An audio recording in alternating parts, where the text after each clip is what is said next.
सुप्रिया का रोज किसी न किसी बात पर अपनी बहू तारा से झगड़ा होता ही रहता। दोनों स्वभाव से जिद्दी और अड़ियल थे। दोनों में से कोई भी एक दूसरे के आगे झुकना नहीं चाहता था। फिर एक दिन, तारा कहाँ मर गई थी तू अभी तक?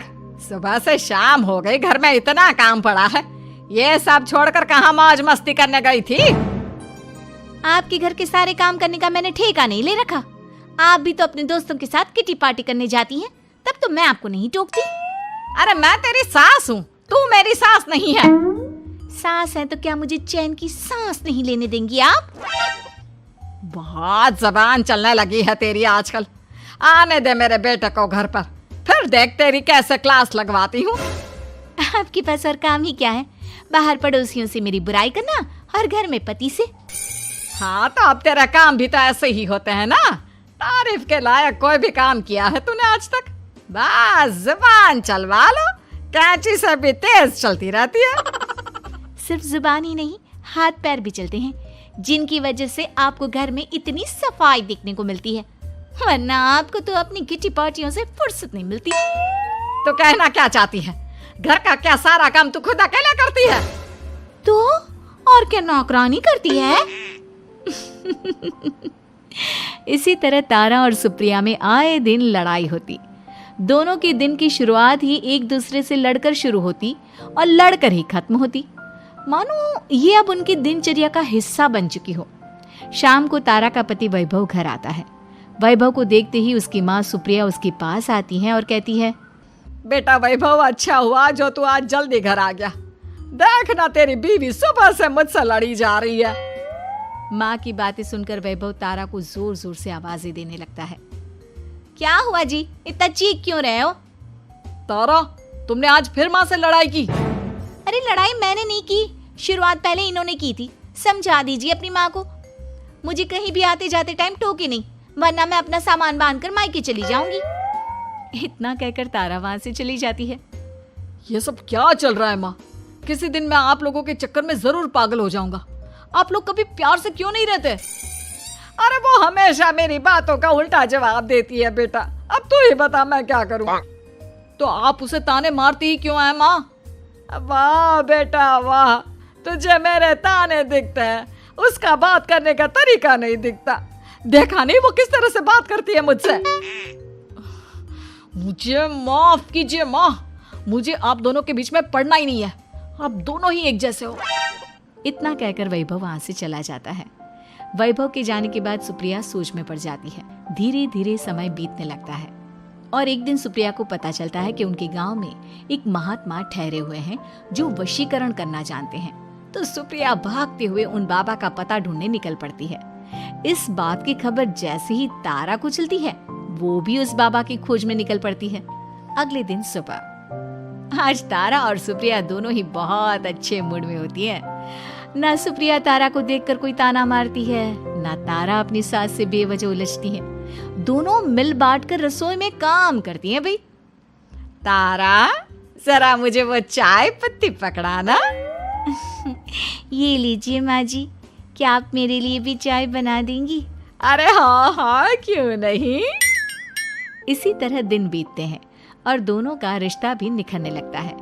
ऐसे ही देखते 3 महीने बीत जाते हैं। आजकल ये मैं क्या देख रहा हूँ? अचानक आप दोनों के बीच इतना प्यार कैसे हो गया? एक दिन था जब कभी माँ आप तारा को ताने देते देते नहीं थकती थी, और तारा, तुम पहले तो कितना उलझती थी माँ से, तो अब ये अचानक क्या हो गया आप दोनों को? अरे यह सब तो एक बाबा का कमाल है, जिसने मुझे ये ताबीज दिया था। सुप्रिया के हाथ में बंधा ताबीज देखकर तारा चौंक जाती है। ये ताबीज तो उस बाबा ने मुझे भी दिया था, आपको अपने वश में करने के लिए। इसका मतलब तू भी उस बाबा से मिलने गई थी? आपकी हरकतों की वजह से ही मुझे जाना पड़ा था। ये सब क्या चल रहा है? मुझे तो आप लोगों की कोई भी बात समझ में नहीं आ रही। सुप्रिया वैभव को सारी बात बताते हुए कहती है, अरे जैसे ही मुझे पता चला कि हमारे गांव में जाने माने तांत्रिक बाबा आए हुए हैं जो वशीकरण करना जानते हैं, तो मैं बिना देरी किए उनके पास चली गई और बहू को अपने वश में करने की इच्छा उनके सामने रखी, जिससे ये मेरी हर बात माने। बाबा, मैं अपनी बहू से बहुत दुखी हो चुकी हूँ। वो मेरी एक बात नहीं मानती। आप कुछ ऐसा कीजिए बाबा जिससे मेरी बहू मेरी हर बात मानने लगे। पहले आप मुझे अच्छे से बताइए, आपको अपनी बहू से आखिर परेशानी क्या है? बाबा वो मुझसे कभी प्यार से बात नहीं करती। मैं उसे एक बात सुनाती हूँ तो वो पलट कर 4 बातें सुनाती है। आप कुछ ऐसा कीजिए ना जिससे मेरी बहू सारी बातें मानने लगे। बाबा सुप्रिया की बातों को ध्यान से सुनते हैं और उसके बाद सुप्रिया को एक काले रंग का ताबीज देते हुए कहते हैं, ये ताबीज तुम्हें अपने गले में पहनना है और जब तक मैं ना कहूँ तब तक इसे उतारना मत। तो क्या इस ताबीज की मदद से मेरी बहू मेरे वश में हो जाएगी? सिर्फ वश में ही नहीं, इस ताबीज के कारण तुम्हारी बहू तुम्हारे आगे पीछे भी घूमने लगेगी। लेकिन बस तुम्हें कुछ काम करने होंगे। कैसा काम बाबा जी? तुम्हें अपनी जुबान पर काबू रखना होगा। उससे जो भी काम करवाना हो हमेशा प्यार से बात करनी होगी। धीरे धीरे वो तुम्हारी मुट्ठी में आ जाएगी। अरे ठीक है बाबा जी, जैसा आप कहेंगे ठीक मैं वैसा ही करूंगी। तारा ये सब सुनकर चौंक जाती है। ऐसा ही कुछ तो मेरे साथ भी हुआ था जब मैं उस बाबा से मिलने गई थी। बाबा जी, मैं अपनी सास से बहुत तंग आ चुकी हूँ। वो हर रोज़ किसी न किसी बहाने मुझसे लड़ती रहती हैं। आप प्लीज़ कुछ ऐसा करिए ना जिससे मेरी सास सुधर जाए और मुझे बेवजह टोकना बंद कर दे। तारा की ये बातें सुनकर पहले तो बाबा सोच में पड़ जाते हैं। उसके बाद वो तारा को भी काले रंग का ताबीज पकड़ाते हुए कहते हैं, ये लो बिटिया, इसे अपने गले में पहन लो और जब तक मैं तुम्हें इसे उतारने के लिए ना बोलूं तब तक इसे उतारना नहीं। इस ताबीज को पहनने से तुम्हारी सास तुमसे प्यार करने लगेगी और दिन रात तुम्हारे आगे पीछे घूमेगी। ये सुनकर तारा बेहद खुश हो जाती है। बाबा, इस ताबीज का असर कब तक होगा? अगर तुमने मेरी सारी बातें मानी तो इस ताबीज का असर तुम्हें 2 दिन बाद ही दिखने लगेगा। उसके लिए सबसे पहले तुम्हें अपनी सास को इज्जत देनी होगी, उनके साथ प्यार से बर्ताव करना होगा और अगर कोई भी काम भी करवाना हो तो प्यार से ही बात करनी होगी। फिर देखना वो कैसे तुम्हारे इशारों पर नाचती है। ठीक है बाबा जी, जैसा आपने कहा है मैं ठीक वैसे ही करूँगी। इसका मतलब उस बाबा ने हम दोनों को एक जैसे ताबीज देकर पागल बना दिया। जरूर कोई ढोंगी बाबा होगा।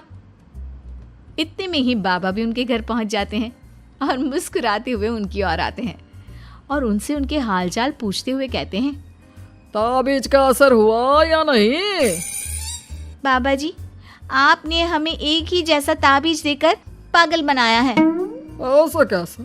ताबीज ने अपना काम तो पूरा ही किया है। आप दोनों को देखकर लगता तो नहीं कि अब भी आप लोगों के बीच कोई खटपट है। खटपट तो नहीं है बाबा जी। अब तो मेरी बहू मेरी हर छोटी बड़ी ज़रूरतों का ख्याल रखती है, मेरी सेवा करती है। हाँ, वैसे अब तो मम्मी जी मुझे ताने भी नहीं देती और ना ही कहीं आने जाने में टोकती हैं। जानते हो ये सब कैसे संभव हुआ? कैसे बाबा जी?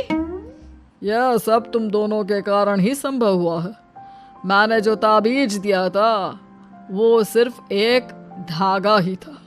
ये चमत्कार तो तुम दोनों ने अपनी जुबान पर संयम रखकर प्यार और संयम के साथ काम करके किया है। बिटिया, कुछ कमी तुम्हारे अंदर थी तो कुछ कमी तुम्हारे सास के अंदर थी। इसीलिए तुम दोनों को सुधारने और तुम्हारी गलती का एहसास कराने का यही एक रास्ता था। बाबा की ये सारी बातें सुनकर सुप्रिया और तारा एक दूसरे की ओर देखने लगते हैं। अब उन दोनों को अपनी गलती का एहसास होता है। शायद आप सही कह रहे हैं बाबा। मैंने कभी अपनी बहू को समझने की कोशिश ही नहीं की। मैंने भी तो कभी आपकी उम्र और ओहदे का लिहाज नहीं किया और जो जब मन में आया बोलती चली गई। हो सके तो मुझे माफ कर देना मम्मी जी।